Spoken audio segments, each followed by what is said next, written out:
Hello and welcome to another episode of Chats with Chip. I'm your host, Chip Griffin, and I am delighted to have with me today a very frequent contributor to, well, all of my podcasts that I've pretty much ever had in any business for, I don't know, the last 15 years or so, Kami Huyse from Zoetica Media. Welcome back to the show, Kami.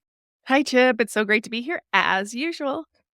It is always good to have you because I know that we're going to have a good time, but we're also going to have lots of insight to offer in our conversations. And today I'm particularly excited to talk about a project that you've been working on recently, and that is writing a book with not one author, not two authors, but a whole pile of them and marketers at that. And so herding marketers and all of that and promoting it. And I'm really curious about how the whole process came together. So why don't you share a little bit about yourself for someone who may not have come across you on my show before or somewhere else, and then we'll talk about the book. Excellent. Nice to meet you, whoever you are out there.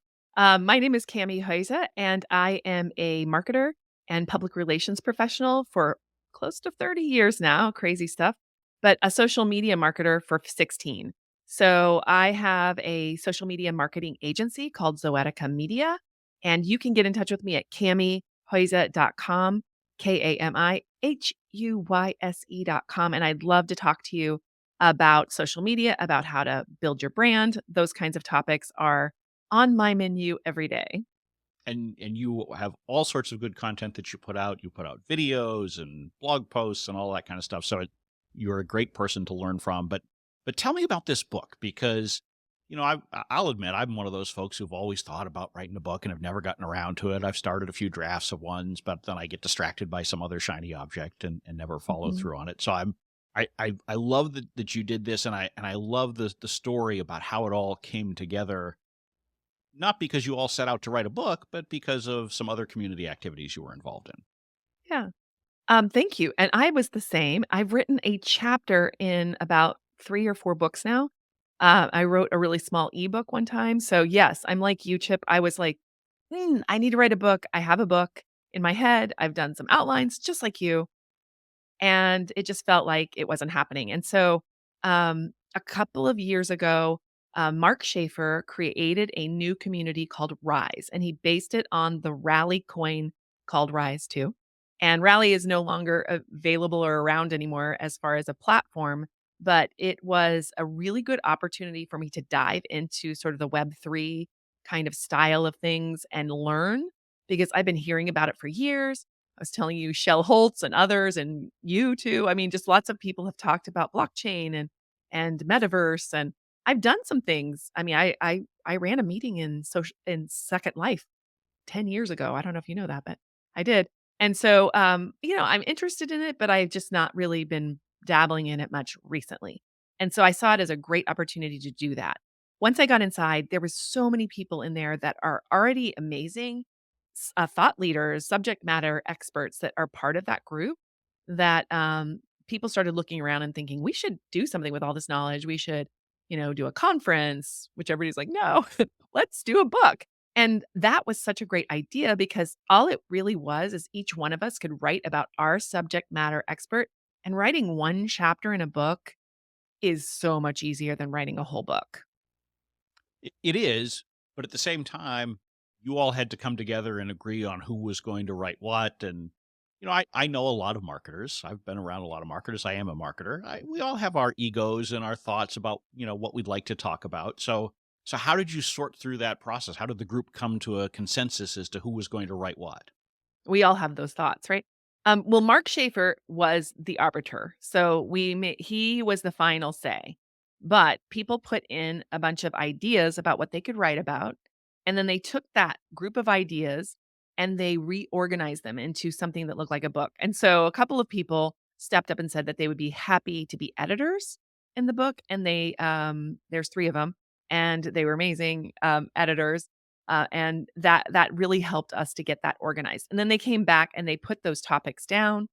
And then the people who were, in there, we went in and we chose a topic. And if somebody else wanted that topic, we would have a conversation about who was probably best suited for that topic. I chose future proofing your social media strategy. I picked social media strategy because I do social media across a lot of different buckets and for brands. And I just feel like strategy is my strength. and nobody actually challenged me for that spot. So, I don't know. But I think there was others that did. They talked through it. There was a couple of them that were written by 2 authors in 1 chapter, which must be an interesting conversation. One was a husband-wife team, and the other one were people that didn't know each other, but, one was a real writer, and the other one was more of the subject matter expert. So, yeah, I think it went really smoothly considering. Mhm. And so then you all sort of coalesced around writing the book, but then you had to promote it. And I know that's something you took a leadership role in and came up with some, I think, innovative approaches to promoting the book that at least I hadn't seen before. So why don't you talk a little bit about how you then brought this book to market? Sure. Um, yes, so everybody wrote their chapter and recorded our chapter for Audible. I just wanna put that in there because it might have been the hardest thing, even though I'm great. I have a podcast mic. I thought it was gonna be so easy. That was probably the hardest part because on the Audible book, each voice is the author themselves. So it goes from chapter to chapter with different voices, which is really cool. And the audio editor did a great job. I mean, it just sounds really good. So anyway, that being said, yeah, we did need to market the book, and there are a 36 ideas about how to market this book in this group. And so Mark and I sat down, and one of the things that came up right away is that the group decided to call this the most amazing marketing book ever. It's the name of the book. Very audacious title. Very audacious title. So as I was thinking about the strategy for the marketing, 2 things. Number 1, I wanted to make sure that we picked a just as amazing marketing you need an amazing marketing launch for a amazing marketing book. And so that was one of the things I wanted to do is make sure that it was something big and huge and, like, impossible not to see. So, 2 things that we did. The first one was to bring people in early. So, Frank Pendergast, did the AI for the front cover. So the front cover is created by Midjourney, and then overlaid with text and stuff with Photoshop as you would. And so, we wanted to bring some Web3 types of elements into the book because it's part of the book. The whole last section is about Web3 and all of that. And so we put out 3 different concepts to the group, and the group came up with the concepts. So the group wanted all these different kinds of ideas, like superheroes. Maybe somebody said circus, and somebody else just wanted like an explosion of ideas. That was sort of the idea. And Frank went and he created 3 different Midjourney prompts that brought out these different pieces, and it took forever, by the way. Might have been easier just to design it ourselves, but anyway, um That's been my experience with Midjourney as well. Sometimes it comes mm, up with some good stuff, but sometimes you could just go to a stock photo site and find what you want just like that, or design something, as you say. yes, sir. Just So I'm not saying it was perfect, but it's, but I mean, it we still has its value. I'm not putting down Midjourney. I'm just saying it is not as quick and easy as you might think. no, it isn't. And learning how to write prompts is really Yeah. critical. And that was part of what Frank was doing too, is he was becoming an expert in writing prompts by doing this. So I think he can do it faster now because he learned a lot about that. So you do, I think, need to take on a project if you want to learn these things. And that's what's great about this book is that we all took on these projects that we did that we kind of knew, but like by being in them and actually delivering them, you learn a whole lot. Anyway, Right. so, we had those 3 ideas, and so I thought, I am a community builder at heart. That is just who I am, and that's why I joined this community because 'cause I'm into communities, right? And so I thought, we need to get a following for this book, and the best way to do that we have 36 people that know a lot of people. Let's get it out there and let the audience decide what our cover is gonna be. So that was the first thing we did, is that we did a cover, um, poll, I guess is the best way to put it, and we put it out on all of our social media channels everywhere, and I connected it with, Typeform, and, that's how I did it, is with a Typeform, and we built and connected it to Mailchimp, and we built an email list just like that. So we built about 1,000 people on the email list, right in that first before we even published the book. Mhm. So I think that was really helpful too to have that email list, and we're still using that email list to this day to let people know about the book, what's going on with it, um, and probably some things coming up which are gonna be kind of exciting. So we're not done with marketing. And then, once we had that list, then I thought we should have like a whole day, kind of like the conference idea of the amazing marketing, minds talking. So my shower moment was like, let's do 24 hours of amazing marketing because there's 10 different countries represented in this book. So it's an international launch. It's not just a US or North America or even North America, Europe launch. It's like worldwide. I mean, we have somebody in Sri Lanka.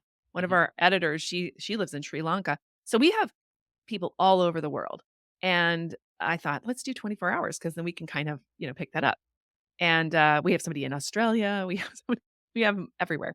So yeah, it was audacious. It was huge. But we have Ian Anderson Gray, who is really well known for being like a huge, multi streamer. And yeah, we had a really great team. We pulled it together and we did this 24 hours of amazing marketing. And by the way, you can go watch it or, look at the different parts. I created a searchy, which is a really great tool, playlist for you where you can go in and even just search what you want to look at on this Mhm. 24 hours of amazing marketing. So now we have an asset and we continue to grow the email list with that asset. Mhm. So, yeah. That's great. And so, what has the reception to the book been? It's been incredible. It's been incredible. So if you go to Amazon, we have and last time I checked, we're probably above that now. We have about 40 reviews already. And by the way, that is the lifeblood of a book is a review. And right now we have some publishers looking at possibly um, publishing it in multiple languages. So our goal is to get up to 50 reviews because the reviews kind of trigger that. Like, Mhm. they look at the reviews, they look Right. at the reception. We've had a lot of fun things happen. We have a parody of the book. The book was parodied by Ryan Anderson. So Ryan Anderson did a fun little, you know, The Greatest Showman parody for the book, which is amazing. It's so funny. I'll have to check that out. Um, I haven't seen that. yeah, you'll have to check that out. And, so we just have, like, a lot of people starting to pu g make sure that it's being seen. So, we are all on podcasts. That's one of our main marketing thing is we're trying to get on podcasts and talk about the book. So thank you, Chip. You're part of the, marketing machine here, and you didn't even know it. So our goal is to get on as many podcasts as possible as individuals about our book chapters and, get out to our audiences what's going on. But as a group, can you imagine, like, if everybody pulled their weight, 36 authors, you can do a pretty big boom, like a sonic boom. But it is hard, because a lot of us aren't followed because we're book authors. Right. So, like, we're kind of building an audience around the idea is that we're an author now. Right. Well, it is. I mean, I suspect it is a bit like herding cats when you've got all different marketers because everybody's kind of got their Mhm, specialty, their mhm. way of doing things, and while that's all good, you also do need to have that coalescing around, um, the overall Yeah. goal. And I forgot to tell you this too. So we used old school stuff too. So I also have stickers and notepads and books. So we all ordered these books and yeah, so we can get those out there like when we're speaking, when we go places. We have little amazing marketing book stickers. Yeah, we've done a lot of really cool stuff. Well, and that's a great segue because I think a lot of people think about, and particularly the agency owners and leaders who are probably the main listeners to my Yeah. podcast. They're thinking about books as well, and part of the thought is how can I leverage this for my own business? And so my question to you is, how are you or some of the others leveraging it for your own business and moving the ball forward there? Thank you for asking that question. And actually, I have a list right beside me because in a few minutes, I'm going to be meeting with all the authors and I have tips. Add it to your email signature. Pitch your topic to speak at conferences. Add it to your LinkedIn profile. Um, there's a lot of great ways you can do this. Create a mini book around that particular topic because then you have more than one book out there that you can talk about. By the way, that was one of the things I learned during this is that it's a lot easier to sell a book if you've already written one. So we used obviously Mark Schaefer's platform. So if you want to find the book, it's in his author profile on Amazon. So all of us now need to go out and write our own books. We have our own book in our own author profile. So in his profile, when you open up, I found this out. I didn't know this was true, but you can only add 10 authors to a Amazon author profile. Like, if you a book, any Huh, particular book, interesting. you can only add 10. Just FYI, if you're thinking about doing a group project, 10 is a good idea. Just putting that out there. So so did that lead to, some gentle battles amongst the 36 to figure out who would be the 10? There's just no there's it's just mark. Oh, That's it's how just that Mark, works. I see, There's no okay, so battle. so I mean, you the can't do the that. solution was It's don't like pick picking 10. children. How do you do that? You can't do that. Come on. Everybody I know can pick Nobody children. has a favorite. They may not say No. it publicly, but I have 3 children. I do not have favorites. I bet at different times you have favorites. I tell them I have favorite things I like to do with each of them. So that I think we have things that we enjoy So doing with each other. diplomatic. I love my children. They're awesome. They're fun, and they're I love fun for my different children too, reasons. but at various points in their lives, I've had favorites. It has gone back and forth over the course of their young lives, but it is what it is. So what are the plans for the future with this book, and do you have plans for your own book at some point? I know you mentioned that now it's Yes. easier to do it because you've been part of one. Yeah, it does help. It does help you to kinda know what the process is if you've been through this. That's one of the cool things by doing it as a group, is you kinda learn together. Also, doing it with a already published author is pretty helpful because he's got a pretty good handle. But he did all the other work, like, he put it onto Amazon because it's his Amazon account, right? So he did all that part, getting the ISBN, all that. So there's things that we would have to still learn, but I think I know what the process is now. I know you need one. I know you need that. I know you need, what you need and when you need it. I've got a really good sense of the timeline, a really good sense. So doing this is really helpful. I think, yes, I do have a book in mind for sure. I did get somebody reached out to me recently, also asking about me possibly co-writing a book with them. That just happened in the last couple weeks. I don't know if I'll write my book first or that one. It depends on if that works out, but, when you get that kind of visibility, that begets more, offers, more opportunities, just more people are paying attention at that Sure. moment, and also more people will think of you. When you've written a book, it's not that the book itself is gonna make you a bunch of money. The book itself doesn't really usually make that much money. You'll probably spend more, publishing a book than you're gonna make off of that book. But you can use that book to leverage all of these other opportunities and you do need a marketing plan though after the book launches to make sure that it's staying in front of people because most people would love to support you in your book, but, like, you have to remind them and remind them and remind them. Like, they'll say, "Yes, I'll write," and they're great friends of yours that they say, "I'll write a review," but then you just need to remind them, like, "Hey, can you write that review?"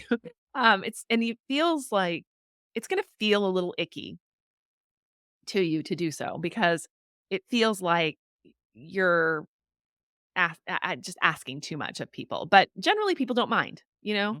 as long as you have that relationship built with them in advance. Yeah, absolutely, and I think that it is because books are so valuable, it is Mhm, important to try to get people to help you get the mhm, word out about them. And it is funny, we do exist in a society where certain things make you seem more expert than you probably are mhm, just by virtue of having it. A book, for mhm. example, is one of them. The other is being a consultant versus being in house. I can't tell you the number of times that I've been brought in as a consultant to an organization, said the exact same thing that the in house staff said, and the client listens to me and not the in-house folks. And I've been in the opposite position where I was in-house and we brought in a consultant who said what I'd been saying for years, and the bosses are like, "Yes, that's absolutely a great idea." And I'm like, "But that, why did we have to pay so much for it?" So, I mean, but books are definitely one of those things, and so you obviously want to do everything that you can to leverage it, particularly because of all the Mhm. work that you've described that So goes into much. the process. So much work, and it is a lot of work. So I will say that as far as a marketing technique, it is not, it's just a lot of work. So remember that, like, it's not and if you expect to make a ton of money off of it, like, I know some people are making money off their books and doing a great job with that. If that's your area, that might be more if you're like a trainer or somebody who like is in the education space, like, that's what you do, that's where you make your money is off education. Self-publishing will make you more money than having a publisher, And usually, PS, dirty little secret, the publisher doesn't really do anything for you except for give you credibility. And that they do. They do give you credibility in that area, but they're not gonna sell the book for you. They don't do that. You have to sell the book, and if you don't sell the book, it won't get sold. Yeah, that's just as simple as that, and you Yeah, can do. I think most people don't pay all that much attention anymore to who the publisher is. I think 10 years ago it was a bigger deal to have a traditional publisher, and it got you credibility. But now that nobody is going on Amazon and saying, "Okay, wait a minute, who is the publisher of this?" And most of the self-publishing presses have names anyway that, unless you are in the game, you don't know that they're not a traditional publisher. That's interesting. So anyway, yeah. So yeah, I agree. And so I think that's true, except for if you're trying to become a New York Times bestseller or like sell your book in an Correct. airport, or there's some reasons to have a publisher. And Yes. if you're going all mainstream like that, you probably want one because they do have those distribution channels and deals already in place that you would have a really hard time getting. Um, so it depends on what you're trying to do with the book. So I think you need to sell, like, I don't know, I think it was like I heard 10,000 books to get to the best-selling level, within a certain period of time, right? Right. So, um, it's a lot. We actually topped, but I will tell you, we were, the number 1 or number 1 new release on advertising and also on self-employment for a couple of weeks. So, we did pretty well on that, and we continue to, like, linger in the self-employment list and the advertising list. We are also in the marketing list, just a little bit lower down, but yeah, you're on, like, some really big, names and stuff whenever you're on the marketing list. So, I feel good we're even on the list, and actually, we were in the number 1 spot for a couple of days in the marketing list too. So, not bad. That's great, and it is the kind of thing that will live on for quite some time, because I know you wrote it in an evergreen fashion, and that will Mhm. really help, as far as everybody who contributed to it having something that they continue to use, for speaking, for clients, for all of that kind of stuff down the road, and obviously a great resource for anyone who's interested in these topics. So I It's the encourage. Swiss Army knife of marketing books. Excellent.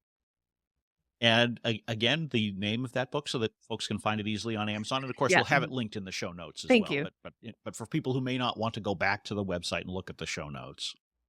The most amazing marketing book ever, and you can find it on Amazon, in Kindle, paperback, and Audible. Excellent. And Cami, can you remind folks where they can find you if they'd like to learn more about you and follow you? Yes. You can follow me at Kami Chat, or yeah, I'll do Kami Chat, it's easier to spell. KAMICHAT.com. If you go there, I have a link to all of the places you can find me and also to my live streaming, to my Smart Social Mastery program, to all of the things that I'm doing. I would love to connect with you, especially on LinkedIn. It's a great platform to do that, and but I'm everywhere else too. So reach out. And I would encourage folks who are listening to get a copy of the book, follow Cami. She's got lots of great insights, whether you're looking at the operational side of your agency or the substance side of marketing. She just has all sorts of useful tips, tricks, and tidbits for you. So go ahead and hop on over there as soon as you're done listening. And actually, that's a perfect segue because we're at the end of this episode of Chats with Chip. So I'm your host, Chip Griffin, the founder of Saga, the Small Agency Growth Alliance. I've been delighted to have as my guest today Kami Huyse of Zoetica Media, and I look forward to having all of you back. And Kami, I look forward to having you back on the show again, probably very soon, because I can't resist inviting you to join me. On that note, we're done today. Have a good one. Thanks for listening.